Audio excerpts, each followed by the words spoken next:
Welcome back to Season 4 of Intrinsically Motivated. On today's episode, we'll be sitting down with Jimmy Braddock.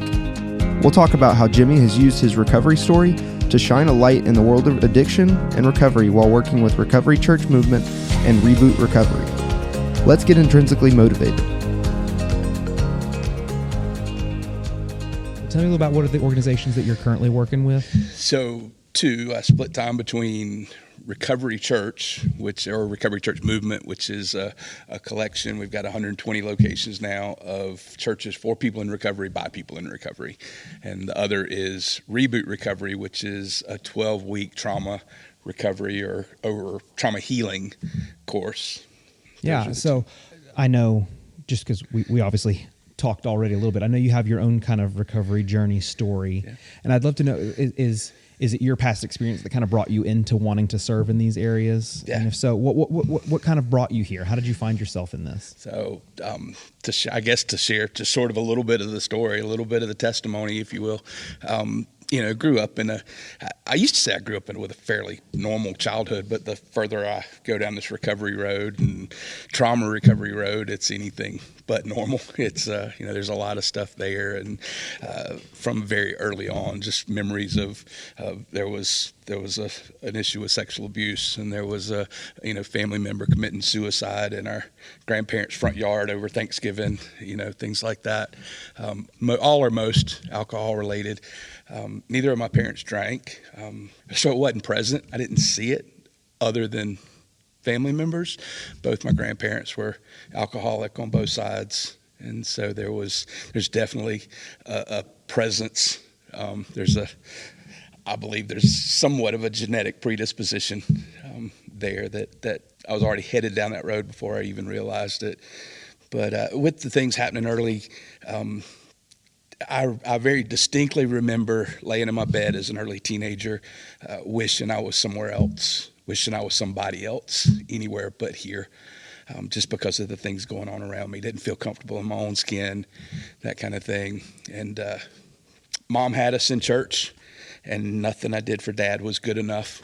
So I had just enough knowledge of God to know that he probably loved me because he was supposed to. That's what everybody told me, but he probably didn't like me a whole lot. If I couldn't be good enough for my earthly father, I could never be good enough for a perfect heavenly father. So I ran hard for a long time.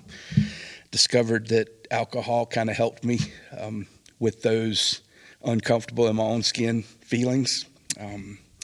Quickly, once I discovered it, man, it didn't take long before I was drinking alcoholically. In high school and then into college, and started seeking acceptance in all sorts of other things, including sexual relationships and the alcohol and some drugs, but alcohol was always present. And just ran hard for a long time and ran from God. And a lot of that, it sounds like, is you obviously were experiencing all these kind of traumatic things in your life. Did you know that you were trying to hide from something, or was it that you were just trying to find something that could accept you more than maybe that relationship with your parents? I think it's probably more the latter. I think it took walking this road for a while before I even realized, hey, these things were traumatic. These things were issues. But the deal with my parents was probably the catalyst that led me down those roads. And again, just seeking somehow, some way to change the way I felt. When did you, I guess, there's kind of two questions that I have for you. So I guess, when did you know that it was a problem for you at first? When did you start realizing this is maybe not as helpful for me? Was there some moment, or was it just kind of as you began to look back? What was it that kind of affected you in that way? Probably even in high school, I started to realize, hey, this could potentially be a problem. I chose to go to a military college because I felt like I needed the structure and the discipline and everything there, because I already realized headed down a road that I probably don't need to be headed down. It also kept me from some heavy drugs early on, because I realized, hey, I can't handle this, so I'm not going to go down the road. I shouldn't do anymore. Right, yeah. I shouldn't do these other things that I surely won't be able to handle. So, yeah. And then, so you started finding this discipline in your life. Did that that kind of consistency that you found in military life help you kind of develop the discipline that you needed, or did you still have more struggle beyond that? It was probably the opposite. Okay. I realized I probably needed that, but when I got down there, I did fairly well. On the outside, everything was good. I did just enough to get into the military college, but once I got down there, I found the guys that like to drink the way I like to drink. You still found you still found the community that you were used to working where I felt comfortable, where I fit in, all of those things, and stayed for a while. Eventually, that lifestyle led to sort of being asked to leave, and left there, went into law enforcement, and really going back to the decision to go to college or military college kind of started this pattern of, well, if I do this, then I'll get better. So go to military college, surely I'll straighten up. Got sent home. I'll go into law enforcement. Dad had been in law enforcement. That'll gain Dad's approval, and I'll have to straighten up. Again, found the same group of people, did the same things, and it just continued to run hard, and that would last for another 10 years at least after I went into law enforcement. So I know you said that a lot of this kind of started with, issues with your dad, that sort of thing. And you also said that some of the ways that your dad was maybe treating you, that sort of thing, was probably the result of things that had happened in his past as well. Sure. And I know when we talk about trauma all the time, we talk about this cycle that people kind of find themselves in. And it's like trauma kind of begets trauma, begets trauma. It's like it happens generation after generation after generation unless we find a way to stop it. Right. When did you realize that there was some why to the way that your dad had related to you? Or was it you started learning more about yourself and then kind of began to understand more about him and your relationship with him? I think it's probably a both and rather than an or. I think there was some recognition even in my running and living out that lifestyle that, had this been different, I might not be doing these things. But it really took actually me making some changes in my life and ultimately getting sober. And then even after I'd been sober for a while, starting to do some trauma work to realize, hey, there are some pretty definite or definitive reasons or whys that I did the things. You start to see the pattern playing out. So what was it that led you to feel like, oh, sober, I need to get sober now, and that sort of thing? So I tried once, and it was really a cry out for help, and it was try to get sober to get people off my back. Right. And other people wanted you to get sober. Exactly. Way more than I wanted to. Right. And of course we know that doesn't work, unfortunately. So found myself in Alcoholics Anonymous and worked step none and sponsored myself and was smarter than everybody else. And it lasted about 6 months. And I was back off to the races, and pretty quickly I was worse off than I was before. And the next 5 years were hell. I mean, it was worse than it had ever been before. And then in the spring of 2001, it was a weird set of circumstances, but there's a pretty significant event culturally.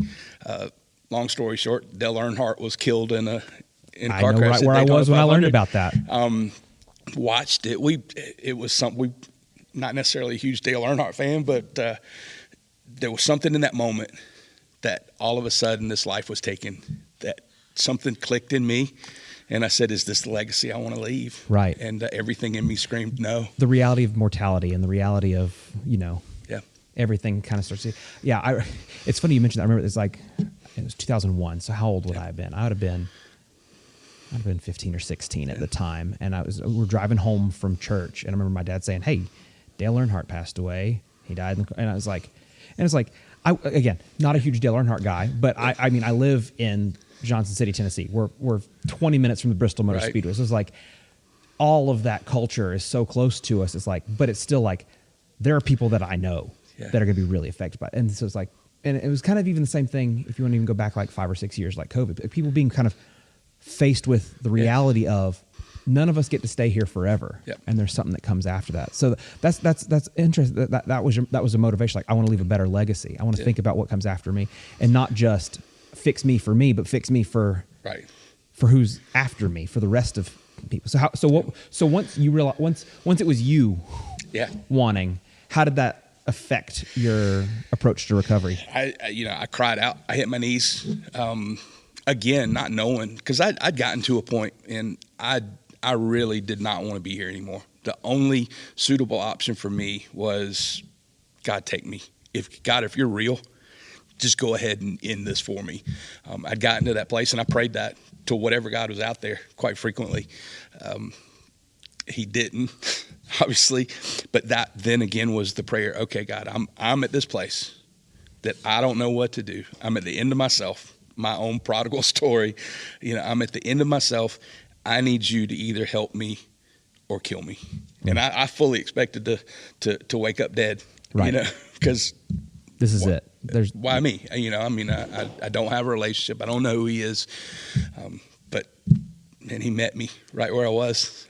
In fact, I could have never traveled as far back to him as I had run. So he covered that gap and met me right where I was in that moment. So was it like an instantaneous, I'm cured, I'm healed of this, or was it still a journey to get to sobriety at that point? It was definitely still a journey. Substance-wise, ingesting substances, drinking, I went for another couple of weeks, knowing that something's about to change. I threw myself a I'm getting sober party. I was the only one drinking at the I'm getting sober party. Next day, went to treatment, and by God's grace, haven't had a drink or drug since. So what kind of treatment was it you found yourself in? I'd gone to a 8-day, 9-day treatment the first time around. This time, it was just a 3-day detox, basically. I need some structure for a few days to just kind of get myself started. That's really exactly what it was. Wow. So that's amazing. So found myself back in AA again, and man, I just dove in, and I was able to look back then and just see how different I was from 6 years or 5. Well, it's like, and prior. So did you notice? Because I know you said before, I was my own sponsor, and I was working all those. Did you find yourself connecting with the people now? Was that important to you at that point, or were you realizing that was the piece that you had been lacking? Very much so. The first time around, it was very much a those people mentality. I had that. I was still in law enforcement the first time around, right? And that in and of itself is an issue. Trying to get sober in law enforcement in a small town that grew up in. So everybody knows everybody. Everybody knows everybody's stuff. That sort of thing. So it was a tough thing, but but when I came back in, yes, it was the fellowship, it was the community, it was the other things that I talk about later when we talk about Recovery Church or whatever, 12-step recovery. It's this idea of coming in with shared experience and hearing from somebody else their experience, connecting over that.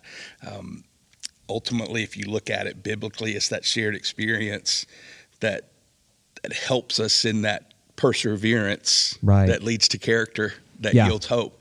So the shared experience ultimately leads to shared hope, and that God worked in that time in a mighty way, and I didn't even realize he was working. So for the first 6-7 years, I kind of was on the fringes. We'd go to church every once in a while, but I really had not surrendered. But Lord finally got a hold of me.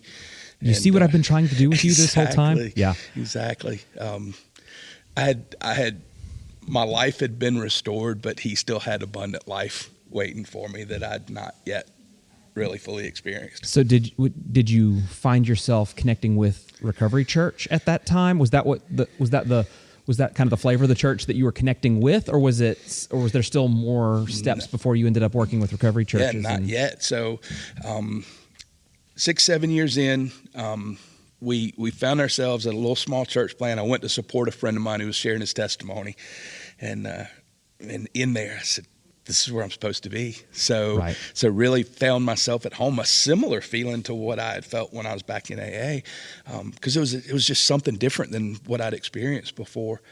So connected pretty quick, got to know the pastor, and we became quick friends. And ultimately, he asked about doing some sort of recovery ministry at the church. I'd been sober now about 8 years, and we talked about doing some sort of recovery ministry, and I got connected with Celebrate Recovery. did Celebrate Recovery there, and was ended up being a state rep for Celebrate Recovery, and just did a lot of good stuff with them until did some good stuff with them for about 10 years. Kind of moved away from it. I was program director at a men's transitional facility in Columbia, and just time and everything else, just some other priorities. So stepped away a little bit, still connected to AA and 12-step recovery, and 4.5 years ago found Recovery Church, and that's for the second or third time in my life. I knew I'm exactly where I'm supposed to be. This is what God's been preparing me for. So tell me a little bit about what Recovery Church's mentality, what their approach is to recovery, that sort of thing. So we like to say we believe in Jesus, discipleship, and the 12 steps. I believe the 12 steps is the best form of discipleship that there is out there when we truly look at it from a Christian, or through a Christian lens, with Jesus as our quote-unquote higher power. I believe as we walk through that, it's a process of sanctification. And so we believe in the 12 steps. We call ourselves a church for people in recovery, by people in recovery. We've got 120 locations across the country. We're in Canada, Mexico, Costa Rica, working on some other European locations, so we're international at this point. It's an incredible, we want to be a bridge for people in the rooms of AA, NA, or even Celebrate Recovery, but especially the AA, NA groups, where people are hungry for something greater than themselves, but they're not quite sure what that is. You're understanding these steps. You're using that language, higher power. Yep. We actually know what that higher power is, Exactly. and we want to help you maybe define that a little bit more, realistically for you. And so many people are, especially church people, are averse to the 12 steps because they just don't know it. And they don't maybe understand it, or they've heard certain things about it. You believe in whatever can be your higher power. No, your higher power isn't a doorknob or whatever. Right. A friend of mine says a doorknob can't be your higher power because it's going to turn on you. We know, and even the big book of Alcoholics Anonymous talks about a creator, right, God, not just some nebulous higher power. Yeah, and it's one of those. It's like because the world that we walk in, where we're also trying to bridge some gaps between the recovery community and the church community. It's like, and doing all the trauma-informed care training. It's like, I understand that I need to do a good job of trying to understand why somebody has those concerns. So it's like, I can see what it is that's influencing the mystery, but a lot of times it's because they still remain so separate from the people that are working those steps, or the people that are in the recovery community. And so they still don't have a face to put with the idea. They don't see the work that people are doing, and they also don't see kind of those, the spiritual payoff of spending all that time. And so a lot of what we end up doing is saying, how can we both maintain, high level of, the Bible being our guide, but also God has given us wisdom. God's given us these other ways of kind of, explaining the truth, things that are happening within us because of the way that he created us, all of this flowing down from him. Yeah. And how can we better, help people see that this is a tool in the toolkit for helping somebody find recovery. And ultimately, if they keep working the steps long enough and they have the right people in their community that are pointing them back toward Christ as that, then ultimately that's going to be where, just like you, that's where people are going to land. Yeah. Ultimately. And I think it's a hard conversation for people that are either on the outside of recovery work, don't understand the world that we're working in, or are just, kind of dead set in maybe some of their ways, which we can all fall into in different things. So it's a tough task, and I see that. But it sounds like a lot of what you guys do is do you help bridge that gap, or do you tend to find churches that are already looking for some way to kind of get involved? I think it's both. I think we are able to come in and say, hey, we want to help bridge this gap between 12-step rooms and the church. We want to be a soft landing spot, for lack of better words. We don't want to be your end destination as Recovery Church. We want to connect you to a Sunday morning expression of a local church.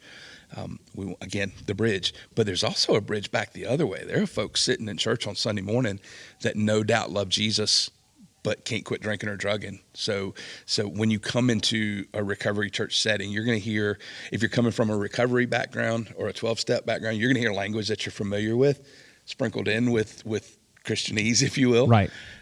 the flip side of it is if you're coming from church, you're going to hear church language that you're used to, that you understand, but it's going to be sprinkled in with 12-step language and better help bridge that gap both ways. Yeah, and I think the more we can understand both those worlds, the more we're going to, because I always go back to seeing the humanity in the other person, because a lot of times it's just they're those people. And you already said that. And that those people goes both ways. Like people in AA feel like those people in the church don't care. And people in the church sometimes are like, those people in AA aren't good enough for the church. And so I think the more you can start to have that kind of shared humanity, the more helpful that's going to be. Even if you've never had a drink of alcohol or struggled with anything like this, understand. I mean, at our church plant for the last, we were small. We were 30 people. By the end, we had one child. It was mine. And my mom, for the last 3 months before our church closed, first Sunday school was, I'm going to teach you the biblical connection between what Scripture says and the 12 steps. And she basically just taught, at the time, she was, 9, 10, something. It was like, I'm going to teach, she was 8. She yells it across the room. She was 8. She taught her the 12 steps for 3 months as Sunday school. And it's like, but these people, not in that sense, but like, these are the kind of people that I want my daughter to be equipped to have a conversation with. And there's even people that aren't fully embracing recovery yet, have been to a meeting or two, or at least they have now it's like, I understand what this person's going through. And just even understanding that gives you this new kind of found way to connect and love people. Yep. And again, if you look at the 12 steps through the appropriate lens, I was thinking about it this past Sunday. Our pastor taught out of Hebrews, specifically Hebrews 7, verse 25, talks about Jesus being able to save to the uttermost. He's preaching on the second step. Right. that something greater than us could restore us to sanity. When you look at a higher power that you pick and choose or create or whatever else, there's no ability to restore or recover or anything, renew, whatever. There's just no ability there, but he is. Right. He is able. And so it's so cool to hear.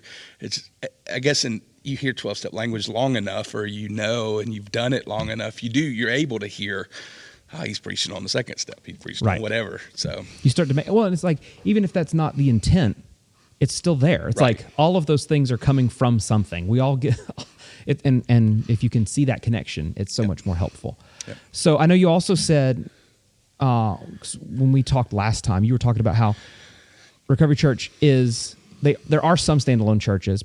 There are some parachurch organization kind of looks, but then also there's just meetings and stuff that are happening within other churches. How do you determine what kind of application is best for any given area?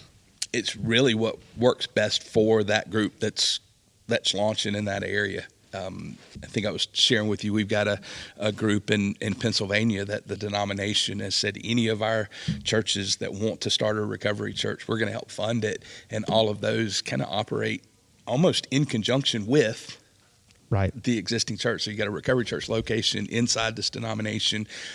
A lot of the folks on Sunday morning are the same folks there on a Tuesday or Wednesday night for recovery church.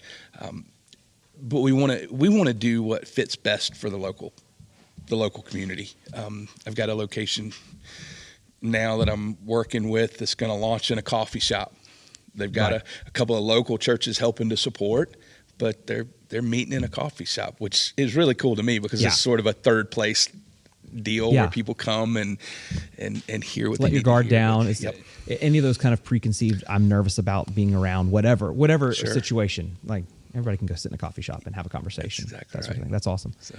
Very cool. So, and I guess one other question I have for you, just because one of the things that we've kind of observed as we've been trying to work on bridging that gap, it's easy for me because I have, the church background. I see where church people are often kind of nervous, but I also see where people within recovery church, not necessarily your specific movement, but churches that are founded by people in recovery for people in recovery, that there is a fear sometimes of connecting with churches that don't have recovery pasts or understanding of recovery, because I think, and probably rightly so, we all are concerned for our people.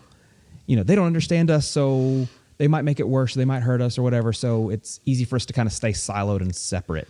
How do you guys navigate that, and what does that look like? Like, what are the goals within maybe trying to bring the whole church together, that sort of thing?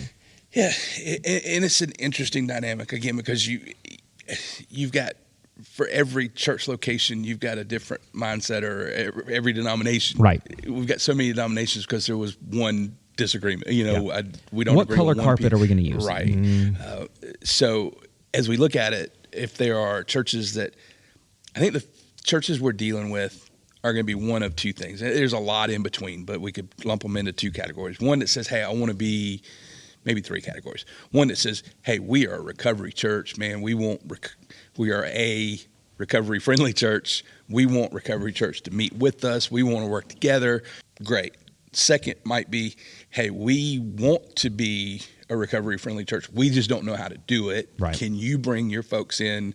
Let's work side by side and work to bridge those gaps and integrate the two. And the other is, we have no clue what to do. Don't know that it's going to be a good fit here, but how can we support you elsewhere? And we're going to send our folks to you. I think that's sort of the extreme that I'd rather stay away from. Right. We want to work together. Right. I don't want to be, oh, we're going to send them over there. Yeah. That's not what we want to do. I think that tends to be kind of a safe cop-out sort of solution for a lot of people, because, like, I don't understand it, but I can refer you somewhere else. And a lot of what we're trying to do, and I'm sure you're trying to do the same thing, is how can we encourage you to want to walk with people as you, even if somebody else is better at it, how can you still maintain a relationship, work together with, go alongside somebody as they're going to the places that are going to help them, even if you don't understand? I don't get what you're walking through. I don't know what the situation is going to be. I know that these people know it better, but I'm also going to still be with you as we go. And that's a different kind of mentality than just referring somebody to go somewhere else. Exactly. I say often that people in crisis and most of the people don't come into recovery on a winning streak. People, there's something going on, and they need help. So people in crisis need three things: help, hope, and home. We meet people where they are, love them as they are, and then we walk with them. We don't leave them. So the help is meeting them where they are. Hope is loving them as they are, and then we walk home together. We don't just point somebody in a direction and hope that they change. Right. We stay with them. We don't leave behind. And sort of as a result of that, one of my favorite definitions of recovery is to return something to a state of usefulness. And because that's what God calls us to be, right? God calls us to be useful to others. The Big Book of Alcoholics Anonymous says our primary purpose is to be a maximum service to God and to those about us. So you take that and you apply a biblical perspective to it too. That's what God calls us to. He calls us to be willing and ready and able in all of these things, to give a defense for the hope that's in us, to care for others, to put others' needs ahead of ourselves. And so as a result of recovery or going through this process, we return to a state of usefulness, and we serve others. Yeah. We so often we see folks come into recovery church. They ultimately get connected to the local church that's, for lack of a better words, hosting, and they end up going to Sunday morning. And I'm biased and partial and everything else. I don't know that there's a group that worships better and serves better than a group that's been delivered from this bondage. Yeah. I was talking to a pastor, it's been 6 months or so now, on another episode of this. It's a pastor that we met with when we were doing some work over in Scotland. And one of the things he said was, the folks who are in recovery understand community so much better than the church, even though we ought to. But it's like, they know community so much better. They practice community so much better. They meet each other's needs so much better. Now, sometimes the needs they're meeting aren't the ones that are going to be the most helpful for people in the long run, but they're concerned for the good of that guy because they know what situation they're in. Right. And they don't want them to feel the way that they know they could feel, or whatever that looks like, whether that's helping them get a drink or get whatever their drug. They're going to do whatever they can to help somebody. But that desire to be for each other is so much more prevalent in that community sometimes. Yep.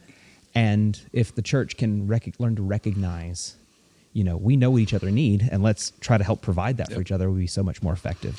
Yeah. I read not too long ago, it's something that I'd heard before, but it was just reiterated, that the number one indicator of long-term mental health and well-being is the level to which we're engaged in community, in loving, supporting relationship. Our whole organizational goal is just to get people connected to community. Because we think interpersonal connection, like intense interpersonal connection sometimes is what it's going to take to really help people, practice recovery so much more effectively, because they have the cheer squad around them, the people that have either shared experience or just, vested interest in their good, or, the selflessness that comes with wanting to help somebody.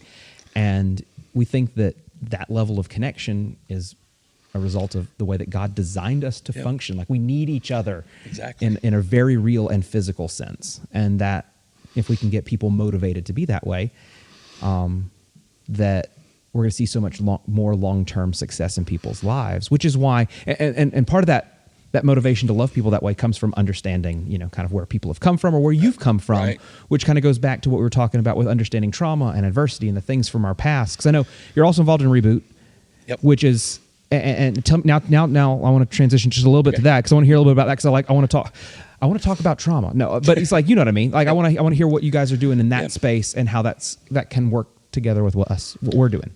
Yeah. So for me, especially as I connected with Reboot, which Reboot Recovery offers 12-week trauma healing courses, peer-led, faith-based. The person leading the local course isn't necessarily presenting as the expert. Again, go back to that peer, that community, that relationship kind of thing. It's a safe place for people to be able to come in and heal from their trauma. Not intended to be a replacement for clinical therapy or counseling. Could be an introduction to, could be a supplement to, whatever, but folks are healing and overcoming their trauma. For me, once I got introduced, because I'd never really, even though I'd been sober for quite a while and being, I think, useful, it was only when I got connected with Reboot and some other organizations doing trauma work that I really was able to look back and say, there are deeper issues. I've always realized, hey, the alcohol and stuff was just a symptom. There was still something more. In the same way the church would say, we didn't realize, but we needed Jesus. We didn't know, but in that same way, there was a reason. There was something motivating all of those things that were happening. There's something deeper, and we need to address that. We don't just look at the symptoms. And trauma that I didn't realize was a part of that. In many, many cases, trauma is the catalyst for addiction and destructive behaviors. Exactly.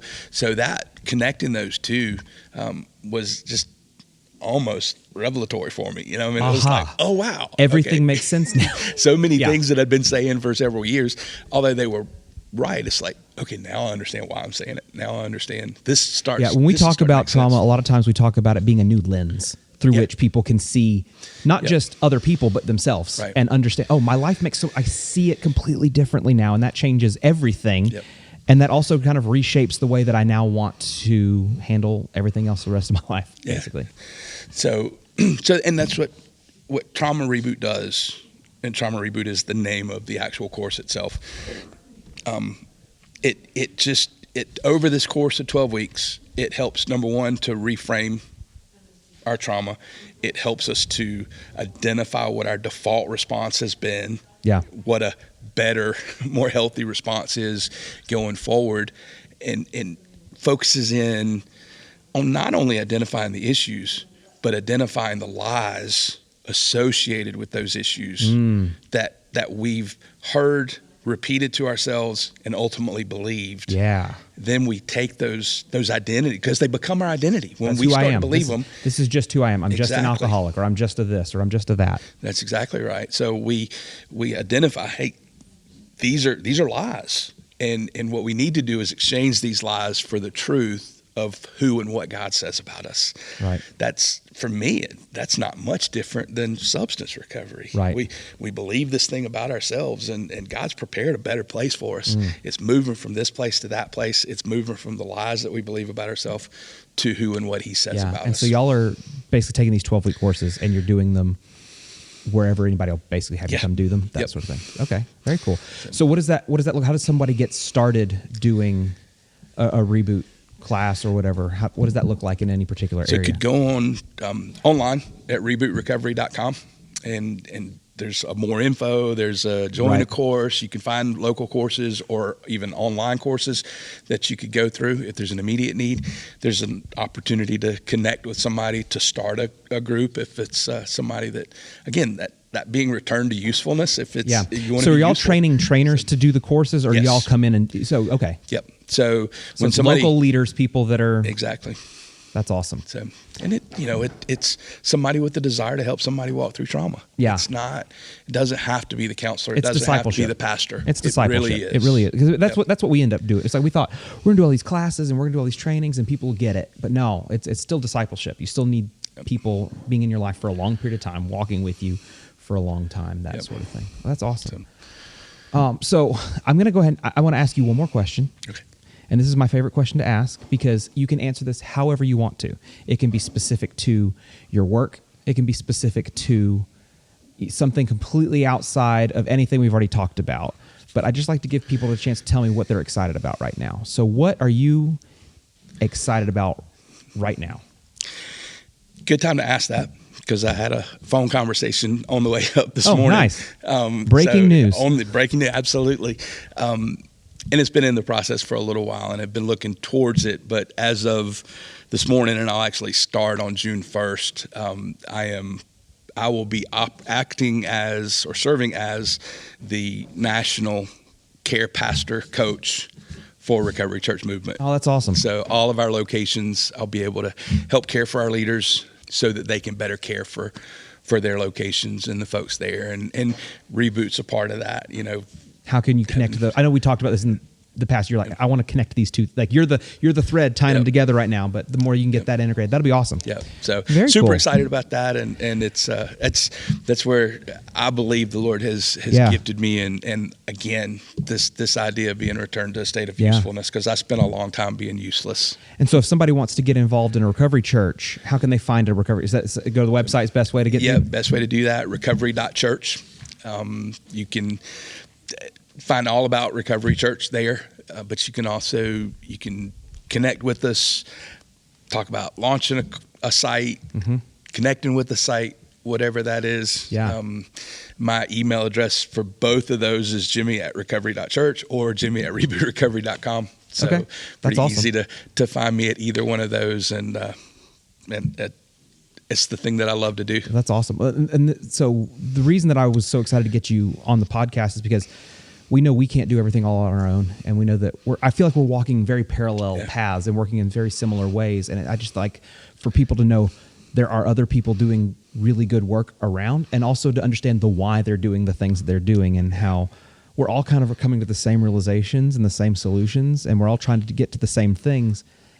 And to find organizations that also understand the need for community, but also the need for Christ in that community, and all of that, and are working to do that. I think it's just, I'm really excited about the stuff that you guys are doing, and I'm really excited that people are going to get to, that more people are going to get to hear about that work and maybe either get involved or see catch some of that vision and say, I need to understand some of these things better for myself. Yeah. So this was great. Thank you so much for hopping on here. Yeah, thanks for having me. This has been a podcast powered by Uplift Appalachia.